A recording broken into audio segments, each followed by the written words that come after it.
சேர்த்து குடிக்கிறியா? சாரி. ஐயா சாரி சொல்லாதப்பா. நீ வேற 50,000 ரூபா சம்பாதிச்சு 40,000 ரூபாய் ஒரே நல்ல செலவு பண்ணி 10,000 ரூபாய் வீட்டில் கொடுத்துருக்க. நீ சாரி சொல்லாமா? நீயே ஒளிஞ்சு சிகரெட் பிடிக்கணும். நல்லா இழுத்து அப்பா மூஞ்சிலே விடலாமே.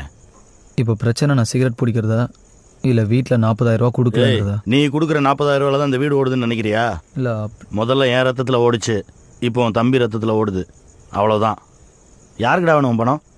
நீ மட்டும் அந்த பணத்தை உங்கள் அம்மா கையில் கொடுத்து அவள் காலில் வந்து ஆசீர்வாதம் வாங்கி 50,000 ரூபாய் எடுத்துகிட்டு போய் வெட்டி செலவு பண்ணியிருந்தா கூட சந்தோஷப்பட்டிருப்பேன். உன் தம்பியும் தானே இருக்கான். அவன் எம்சிஏக்கு ஃபீஸ் கட்டணும். மாதம் 1,00,000 ரூபா சம்பாதிக்கிறான். அவன் நினச்சிருந்தா எடுத்துகிட்டு போய் கட்டியிருக்கலாம். அவன் பணம். ஆனால் என்கிட்ட வந்து என் பெர்மிஷன் வாங்கி என் கையால் வாங்கிட்டு போய் கட்டுறான். அது மரியாதை. அவன் புள்ள. இப்போ எதுக்கு என்ன அவனையும் கம்பேர் பண்ணுறீங்க? அவனுக்கு பண்ண எது எனக்கு பண்ணீங்க?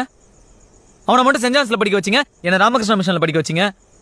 இன்டர்வியூல வந்து பாருங்க, 4 வார்த்தை சேர்ந்தா மாதிரி இங்கிலீஷ் பேச எவ்வளவு கஷ்டப்படுறேன்னு. வேலை கிடைக்கலன்னா எப்படி கிடைக்கும்? என்னால ஒரு பிரசன்டேஷன் கூட ஒழுங்கா பண்ண முடியல. அப்ப என்கிட்ட அவ்வளவுதான் வசதி இருந்துச்சு. அதுக்கப்புறம் துறையா இங்கிலீஷ்ல மாத்தினீங்கல்ல, என்னையும் மாத்திருக்கலாம்ல. ஏன் மாத்தல? எதுக்கு எடுத்தாலும் பார்ஷியாலிட்டி.